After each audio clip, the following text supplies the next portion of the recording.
Okay, so The Punisher, Season 2. I don't even know where to begin with this one. Let me just say I was a huge fan of Punisher Season 1. It had its flaws, but it had so much heart to it and passion and made me feel things I've never felt in other shows. And Season 2 was a dumpster fire. Let me address the biggest complaint so far this season with Jigsaw, aka Billy Russo. And it's not with the acting. Ben Barnes is incredible again, but the scars.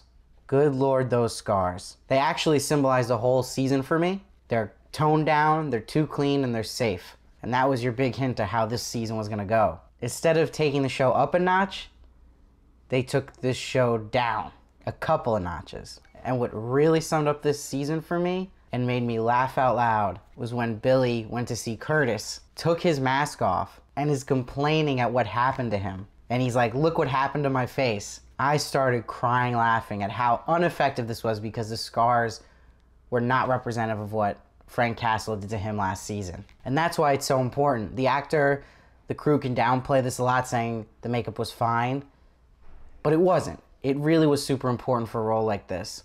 That's like having Two-Face from Batman just having little burn marks. I mean, this looked like a few razor cuts. It just looks like Billy Russo had a bad razor. Come on, he looked too handsome still. We're supposed to buy that he's really upset about his face and other people are disgusted by him. Frank looked way worse with his scars this season from just fights he gets in day by day. And on top of that, the mask he has, that's his little art project from his therapist, was really cheesy and did not explain well enough why he drew what he drew. It was silly. And staying on this Billy story, him and this therapist he was with, who was crazy as well, their relationship was the epitome of horrible television. There was way too much scenes of them chatting in the bed together, and then him abusing her, and then them making out. They were trying to do like a Joker Harley Quinn thing here, and it wasn't working.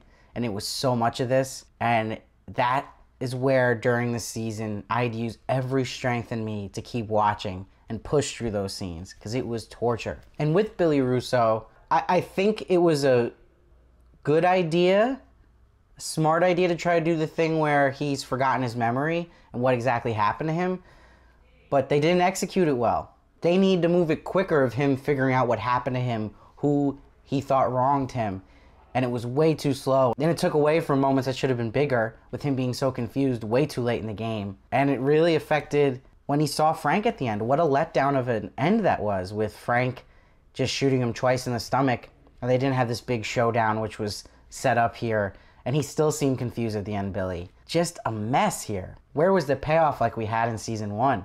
They built up so much here with this rivalry of him and Billy and what he did to his family. To just have 2 shots in the chest, I mean, he ripped this guy's face apart. Come on, I wanted to see this addressed. And so now going to the Punisher storyline with Frank Castle. This whole opening sequence with him meeting this new girl, Amy, also known as Rachel, felt like they were trying to pull off a Logan thing here, but it wasn't working. And this girl, Amy, is really annoying off the bat. She's frustratingly an idiot, and she keeps running from place to place, not listening to Frank, not giving him any information. So it makes her so unlikable, because you're like, come on, just say something, help Frank. He's helping you, he just saved your life. And it just keeps repeating in that course. So it's adding that teen character that's frustratingly stupid that never helps a show. And so many shows keep repeating this. I don't know when they'll learn, and it's just a trap. And with Frank's love interest, I liked in the beginning here, the bartender, she gets hurt, but then where does she go? That's it. We never see her again. I thought she'd appear at the end at least. Nothing. Totally forgotten about. Very weird. And again, with this Amy Rachel girl throughout, there's not an ounce of depth here to her character. There's no trauma, no gratitude, no humor, just a moody teen. And it made me really miss Micro from season 1 here.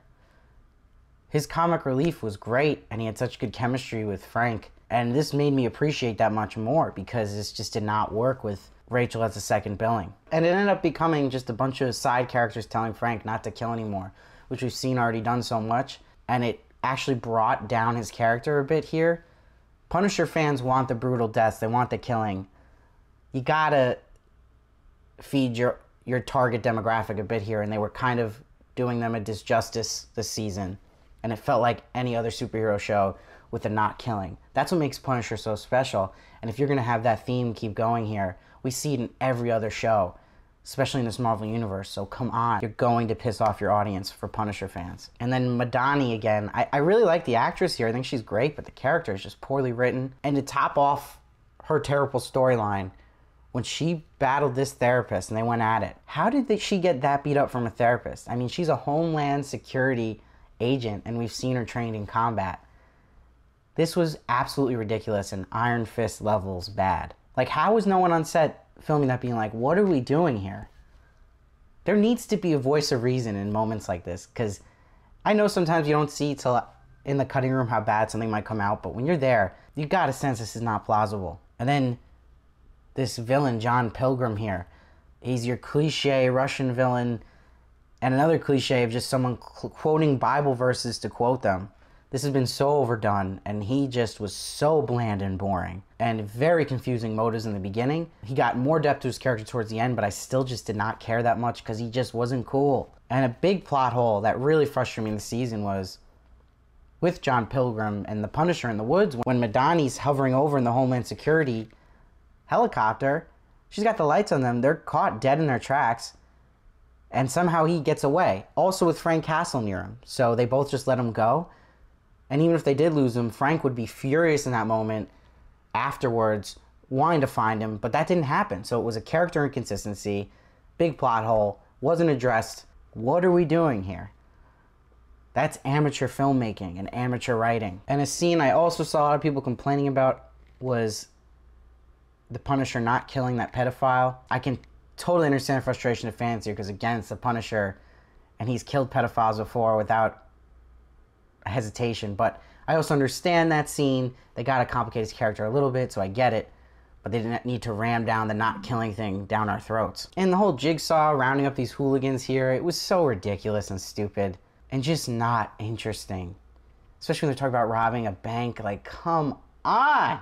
So this whole season to me was so upsetting here, because the actors here are really good. Jon Bernthal is an amazing Punisher, and Ben Barnes is a great actor, but just wasted on a poor script and bad makeup design. This season played scared, where season 1 was fearless. That alone upsets me. I felt betrayed. That whole season 1 momentum that was built up and they had, and that tone they had, was completely shut down from the beginning here. Season 1 struck a powerful emotional chord. It really did the PTSD thing well, and it made you always focus on Frank's mindset, where here he was actually kind of a sideshow, and toned him down. And this is just really disappointing. It's the last we see of him in this show. But the positive of the season, the action was still pretty good. Wasn't as good as season 1, wasn't as brutal, but I really liked the gym sequence, I liked the bar sequence, and the ending scene where he's shooting up with 2 machine guns side by side, these 2 gangs, that takes place 3 months later. That was really awesome, and that's what people wanted this season. So hopefully there's a season 3 to tell that story they're teasing. It almost felt like them admitting, like, oh yeah, we should have done this. Gotcha. So overall, I'm giving this season a 4, which is really low, out of 10. I hate doing that, but it really upset me, and it was really, really hard to watch. That's the key here. I didn't care about anything going on. The new characters added didn't help at all. They only made it worse, and Jigsaw was an absolute mess. And really the biggest emotional thing that ruined this all for me was the visual of Jigsaw's makeup. I don't care what anyone says. I know he had the trauma in his head, but there's no excuse for that. Again, it's like having Two-Face not be Two-Face. Please let me know what you thought of this season down below. I'm really interested to hear what you guys have to say on this. I read every comment and try to respond to as many as I can. Please subscribe so you don't miss one of my reviews. I review a bunch of TV shows.